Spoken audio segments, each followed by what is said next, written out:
Assalamualaikum teman-teman, selamat berjumpa lagi dengan saya Abdurrahman dan masih tetap di channel Abdurrahman ya. Dan masih tetap juga mengupas tentang seputaran gangguan asam lambung dan anxiety psikosomatis. Nah, di session kali ini saya akan share video tentang resiko yang bakalan sering hadir ketika keseringan di rumah untuk orang-orang yang terkena gangguan asam lambung dan anxiety psikosomatis. Nah, itu teman-teman ya.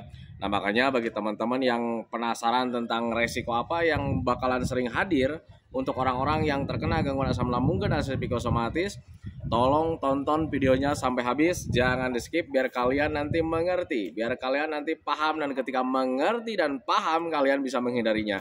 Nah, itu teman-teman, makanya tolong tonton videonya sampai habis, jangan di skip. Dan kemudian seperti biasa ya, bagi teman-teman yang baru bergabung, kalau seandainya kalian mau bertanya tentang seputaran gangguan asam lambung dan anxiety psikosomatis, alangkah baiknya kalian tonton dulu video-video saya sebelumnya, karena untuk seputaran gangguan asam lambung dan anxiety psikosomatis semuanya sudah saya share ya.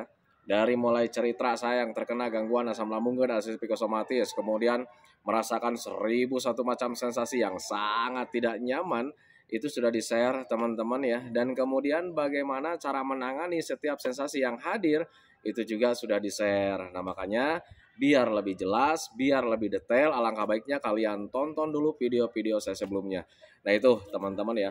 Dan kemudian bagi teman-teman yang baru bergabung juga, seperti biasa juga, kalau seandainya kalian belum subscribe channelnya, mohon videonya itu di subscribe dulu, karena untuk subscribe itu tidak memerlukan biaya, tidak memerlukan pendaftaran. Jadi subscribe itu adalah hal yang sangat mudah sekali bagi teman-teman lakukan ya.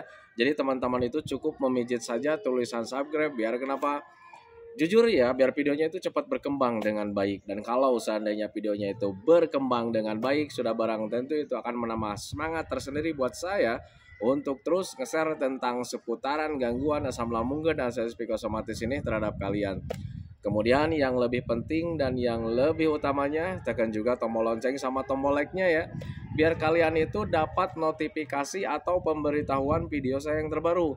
Karena saya itu akan terus nge-share tentang seputaran gangguan asam lambung dan anxiety psikosomatis ini terhadap kalian, dengan tujuan semoga saja videonya itu menjadi wasilah atau jalan keluar bagi kalian yang sedang mengalami gangguan asam lambung dan anxiety psikosomatis hingga membaik ya, apalagi sampai sembuh total.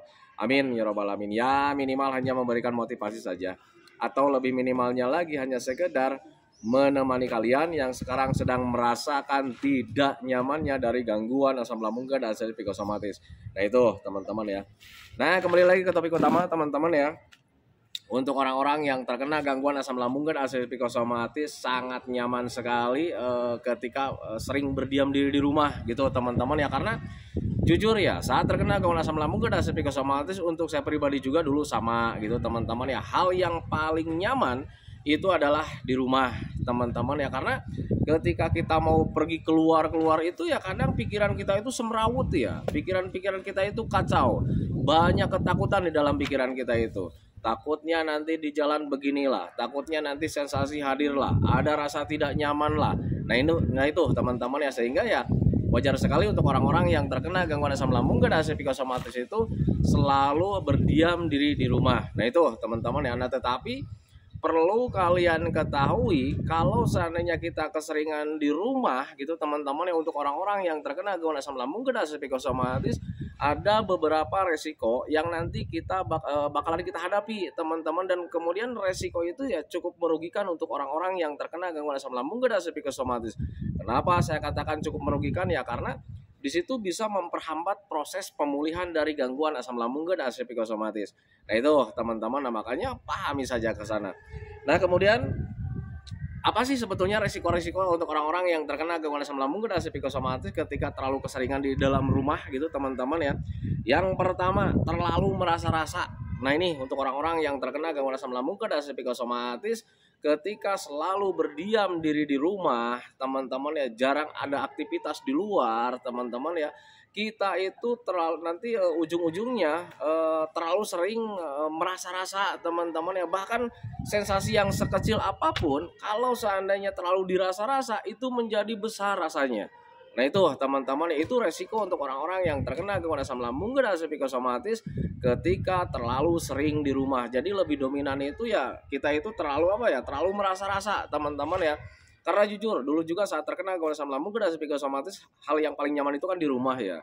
Tidak ada kegiatan teman-teman ya. Jadi ketika tidak ada kegiatan, kita seringnya itu duduk-duduk manis seperti ini teman-teman yang nonton-nonton TV. Jadi ketika ada sensasi hadir ya kadang kita terlalu merasa-rasa teman-teman ya. Apalagi kalau seandainya tidak ada kegiatan sama sekali, kita cuma duduk nongkrong seperti ini, akhirnya pikiran kita itu selalu fokus ke apa yang kita rasakan teman-teman ya. Jadi ketika ada sensasi sedikit saja itu terlalu merasa-rasa dan akhirnya rasa sekecil apapun menjadi besar. Nah itu teman-teman, dan kalau seandainya rasanya itu menjadi besar, kadang kita itu pikirannya itu kemana-mana lagi karena ya ada rasa tidak nyaman, kemudian pikirannya itu langsung spontan ke arah-arah yang tidak diinginkan. Wah ini jangan-jangan sensasi hadir lagi nih, jangan-jangan bener nih gue mendekati kematian nih. Selalu saja seperti itu yang saya alami dulu saat terkena gangguan asam lambung dan psikosomatis. Nah makanya untuk orang-orang yang terkena gangguan asam lambung dan psikosomatis, hindari terlalu sering di rumah gitu teman-teman ya, karena ya lebih dominan terlalu merasa-rasa lah. Nah itu teman-teman ya. Nah kemudian yang keduanya, untuk orang-orang yang terkena gangguan asam lambung dan psikosomatis ketika selalu sering di dalam rumah teman-teman ya, itu bisa berpengaruh ke pandangan juga teman-teman. Jadi orang yang terkena gangguan asam lambung dan psikosomatis termasuk saya dulu sering mengalami yang namanya mata buram gitu teman-teman ya, pandangan itu buram. Nah itu teman-teman ya, agak ngebayang seperti itu, kadang ya kurang jelas juga. Nah itu teman-teman ya, kenapa bisa seperti itu?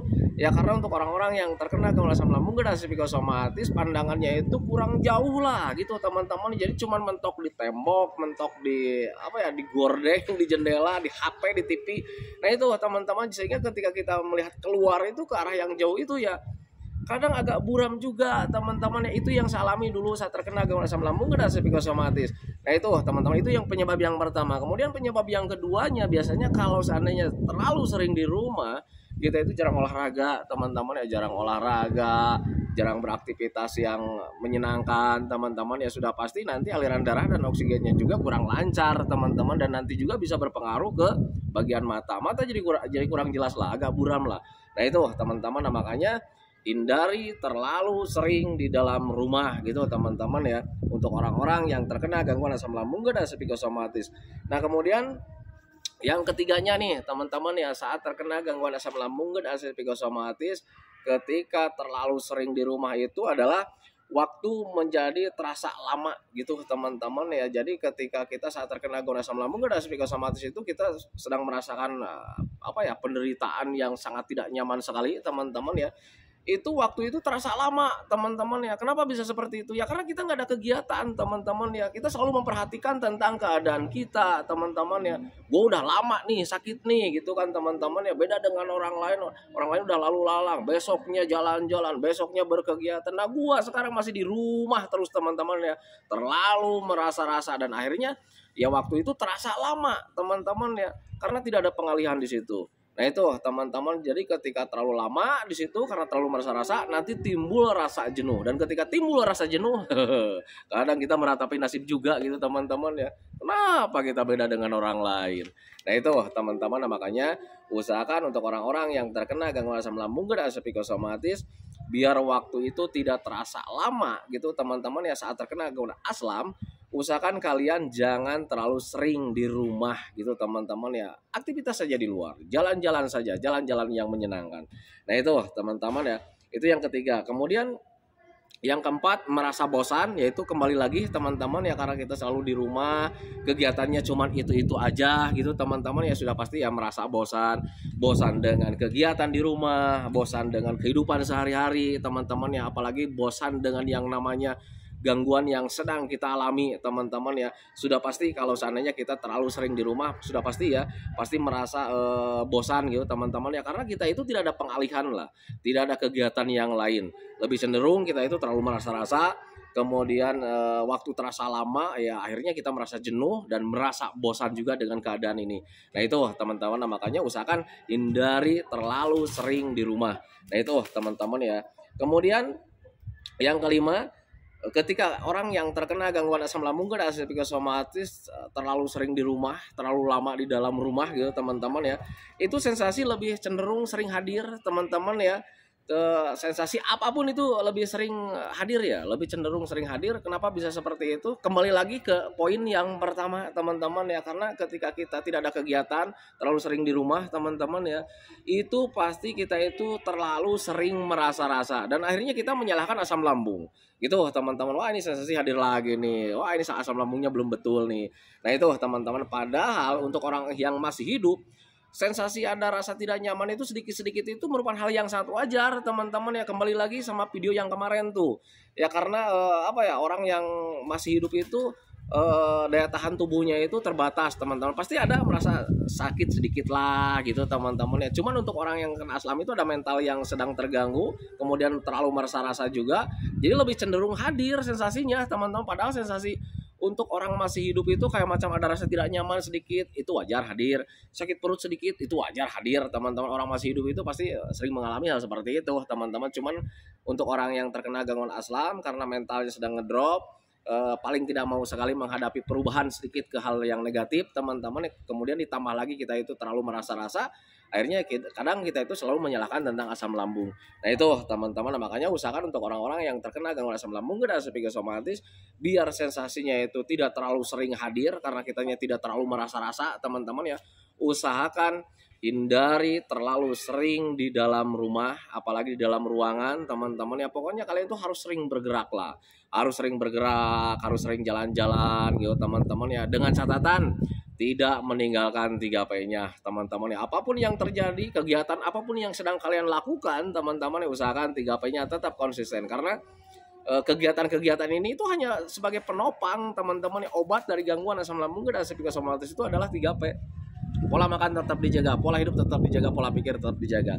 Nah itu teman-teman, makanya usahakan ketika saat kalian sekarang sedang diproses pemulihan dari gangguan asam lambung dan psikosomatis, ketika kalian bergerak atau beraktivitas apapun gitu teman-teman, atau melakukan hobi apapun gitu teman-teman ya, usahakan yang namanya 3P jangan ditinggalkan. Nah itu teman-teman, makanya pahami saja ke sana. Nah kemudian untuk risiko selanjutnya untuk orang-orang yang terkena gangguan asam lambung dan psikosomatis ketika terlalu sering di rumah itu adalah sering merasa lemah, letih, lesu. Nah itu teman-teman ya, kenapa bisa seperti itu padahal makannya udah banyak nih kan gitu teman-teman ya. Karena di situ nggak ada pelatihan teman-teman ya. Untuk orang-orang yang terkena gangguan asam lambung dan psikosomatis, semuanya butuh latihan kembali teman-teman ya. Pikiran butuh latihan, perasaan butuh latihan, sampai di tenaga juga, keadaan fisik kita itu butuh latihan teman-teman ya. Sementara di rumah, ketika kita sering di rumah itu tidak ada pelatihan teman-teman ya. Nah makanya untuk orang-orang yang terkena gangguan asam lambung dan psikosomatis selalu merasa heran ya, kenapa nih Pak, saya itu tenaganya kok nggak ada terus, merasa lemah letih lesu gitu kan, padahal makan udah banyak nih. Saya merasa kebutuhan untuk tubuhnya itu terpenuhi setiap harinya, tetapi kenapa sekarang masih mengalami sering lemah letih lesu seperti itu. Ya karena di situ nggak ada pelatihan teman-teman ya, karena kalian itu terlalu sering di dalam rumah, di dalam ruangan teman-teman ya. Nah makanya usahakan untuk orang-orang yang terkena gangguan asam lambung dan psikosomatis ketika sering mengalami lemah letih lesu, kurang semangat, kurang mood juga gitu teman-teman ya, usahakan kalian jalan-jalan saja, lakukan aktivitas yang menyenangkan di luar. Walaupun ya aktivitas yang menyenangkan itu di awal-awal itu jujur tidak menyenangkan teman-teman ya, tetapi kembali lagi teman-teman ya, kalian butuh latihan, semuanya butuh latihan. Nah itu teman-teman, makanya paksakan saja. Ketika kalian melakukan aktivitas yang menyenangkan, ada rasa tidak senang, wah ini nih dulu saya melakukan ini nih ada rasa senang kan gitu, sekarang kok tidak menyenangkan, nggak apa-apa, lanjut aja teman-teman ya, karena butuh latihan. Nah itu teman-teman, makanya usahakan untuk orang-orang yang terkena gangguan asam lambung dan psikosomatis, jangan pernah menyerah ketika kalian melakukan hal apapun teman-teman ya, karena semuanya juga butuh proses, butuh latihan teman-teman ya. Saya dulu saat terkena gangguan asam lambung dan psikosomatis, ketika jalan-jalan ke sawah, ke kebun seperti itu, nggak ada rasa senang teman-teman ya. Padahal sebelum terkena gangguan asam lambung dan psikosomatis, saya tuh dulu orangnya suka jalan-jalan ke tempat seperti itu teman-teman ya, ke gunung, hiking, jalan-jalan, lihat-lihat pemandangan. Tetapi saat terkena asam, ketika lihat pemandangan itu nggak ada rasa senangnya teman-teman ya. Dan dulu juga sempat heran, kenapa nih sekarang saya kurang menyenangi tentang hal seperti ini kan gitu teman-teman ya. Nah tetapi ketika mulai dipaksakan, Di situ ada pelatihan, ada pembiasaan teman-teman ya. Sedikit-sedikit mulai ada rasa senang dan akhirnya kecanduan juga, pengen jalan-jalan lagi. Dan kalau seandainya sudah kecanduan untuk melakukan hal-hal yang menyenangkan teman-teman ya, minimal pikiran kalian nanti terhindar dari stres atau terlalu banyak pikiran tentang penyakit teman-teman ya. Kemudian yang keduanya, mood hadir lagi, kemudian semangatnya tumbuh lagi, semangat hidup itu ada lagi. Karena jujur ya, saat terkena gangguan asam itu semangat hidup itu nggak ada teman-teman ya. Nah makanya usahakan ayo jalan-jalan saja, lakukan aktivitas yang menyenangkan teman-teman, biar kalian nanti banyak pelatihan di situ, banyak pembiasaan di situ. Nah itu teman-teman, nah, makanya usahakan pahami saja ke sana. Nah kemudian selanjutnya, sensasi yang bakalan sering hadir ketika orang yang terkena gangguan asam lambung dan psikosomatis itu ketika terlalu di rumah itu adalah badan selalu mengalami tidak nyaman teman-teman ya. Jujur ya, untuk orang-orang yang terkena gangguan asam lambung dan psikosomatis, badan itu setiap harinya itu nggak ada rasa nyaman-nyamannya teman-teman ya. Jadi merasa tidak nyaman lah setiap harinya. Bahkan ketika kita jelaskan sama orang yang belum yang belum mengalami, kadang kita selalu dianggap aneh teman-teman. Kemudian nanti ujung-ujungnya, wah nggak mau bergaul dengan si orang ini katanya, nggak mau bergaul sama si Pak Abdul Rahman.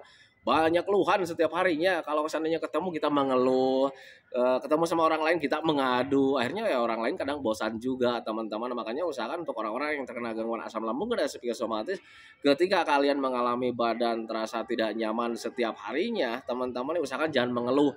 Inilah ciri khas dari gangguan asam lambung dan psikosomatis. Badan kita itu setiap harinya itu terasa tidak nyaman setiap harinya teman-teman ya.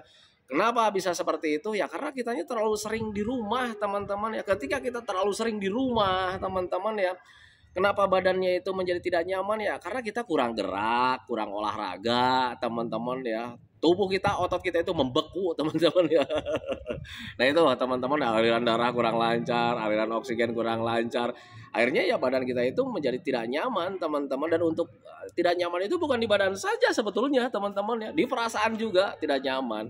Nah itu teman-teman, makanya usahakan untuk orang-orang yang terkena gangguan asam lambung dan psikosomatis, lah keluar gitu teman-teman ya, lakukan aktivitas yang menyenangkan, olahraga-olahraga yang menyenangkan, dan olahraganya itu ya harus disesuaikan dengan kemampuan kita teman-teman ya. Jadi untuk orang yang aslam itu tidak bisa olahraganya itu yang berat-berat kayak macam angkat barbel gitu, seperti itu nggak bisa teman-teman ya. Pengalaman saya dulu seperti itu. Nah itu teman-teman ya, nah makanya usahakan untuk orang-orang yang terkena gangguan aslam, olahraganya atau jalan-jalannya itu ya disesuaikan dengan kemampuan.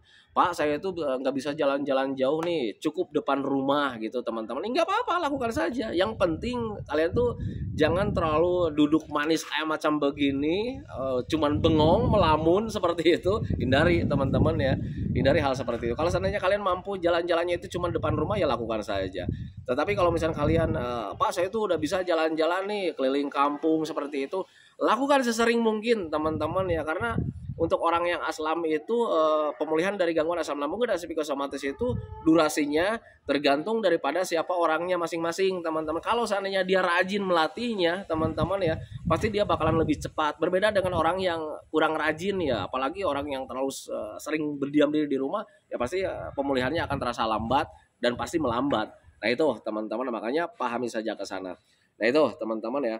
Nah kemudian selanjutnya, untuk orang-orang yang terkena gangguan asam lambung dan psikosomatis ketika terlalu sering di rumah itu adalah mudah pusing dan sakit kepala. Nah itu teman-teman ya, orang yang terkena gangguan asam lambung dan psikosomatis paling cepat sekali terkena pusing, terkena sakit kepala teman-teman ya. Kenapa bisa seperti itu? Ya kembali lagi kita kurang gerak teman-teman ya, kita kurang gerak. Kemudian ketika di rumah itu lebih stres gitu teman-teman, lebih cepat stresnya gitu teman-teman ya. Kenapa lebih lebih cepat stresnya gitu teman-teman ya?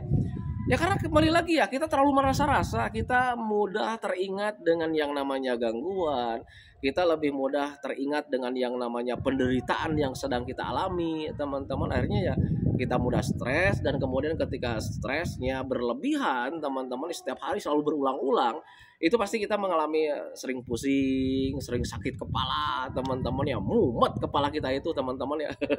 Nah itu teman-teman ya. Nah makanya usahakan untuk orang-orang yang terkena gangguan asam lambung dan psikosomatis, ketika kalian tidak mau mengalami sensasi apapun itu dari gangguan asam lambung dan psikosomatis, usahakan biar tidak terlalu keseringan hadir, teman-teman ya usahakan hindari terlalu sering di dalam rumah gitu teman-teman ya. Tetapi kalau misalkan kalian, Pak saya itu belum bisa keluar karena memang keadaan saya sekarang lagi parah-parahnya seperti saya dulu gitu teman-teman ya, nggak bisa ngapa-ngapain, berbaring aja di rumah. Kalau seandainya kondisi kalian sekarang saat ini seperti itu teman-teman ya, jadi jangankan untuk jalan-jalan, bangun aja sulit, ya tetap usahakan teman-teman ya kalian hindari terlalu di dalam ruangan. Caranya gimana? Berimajinasilah tentang hal-hal yang menyenangkan teman-teman ya, jangan terlalu berpikirnya itu sekarang saya sedang sakit, ujung-ujungnya nanti kita itu jangan-jangan umur gua itu udah nggak panjang lagi. Jangan seperti itu teman-teman ya, usahakan walaupun keadaan kalian sekarang sedang berbaring tidak bisa ngapa-ngapain, usahakan kalian keluarnya itu dengan imajinasi saja teman-teman ya. Berimajinasilah kalau seandainya kalian nanti bakalan sembuh, karena memang pada dasarnya kalian bakalan sembuh. Berimajinasilah hal-hal yang menyenangkan. Kalau seandainya gua sembuh nih, gua bakalan jalan-jalan ke sini nih, gua bakalan jalan-jalan ke Abdul Rahman nih, selalu seperti itu. Nah itu teman-teman, biar nanti kalian itu semangatnya terbangun teman-teman ya. Berbeda ketika kalian mentang-mentang kalian tidak bisa ngapa-ngapain, kemudian berimajinasinya itu ke hal-hal yang tidak menyenangkan. Wah, kondisi saya sekarang begini, pasti ini udah lama lagi saya itu hidupnya akan berakhir. Nambah ketakutan di situ kalian, nambah stres kalian di situ, nambah terpuruk kalian di situ. Nah itu teman-teman, nah, makanya usahakan hindari hal-hal yang negatif, entah itu kegiatan, entah itu pemikiran, entah itu hal-hal yang lainnya juga. Nah itu teman-teman ya, karena hal-hal negatif itu tidak akan membangun kalian, tidak akan membantu proses pemulihan kalian itu lebih cepat. Nah itu teman-teman, makanya pahami saja ke sana. Nah itu teman-teman ya, videonya sebetulnya untuk resiko-resiko sensasi dari gangguan asam lambung dan psikosomatis ketika kita terlalu sering di rumah itu banyak sekali teman-teman ya. Cuman sekarang durasinya sudah 21 menit lebih.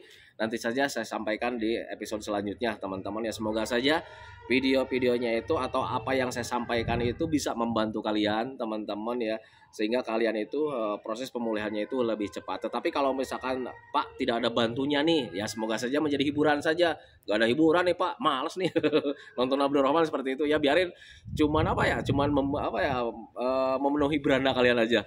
Teman-teman ya.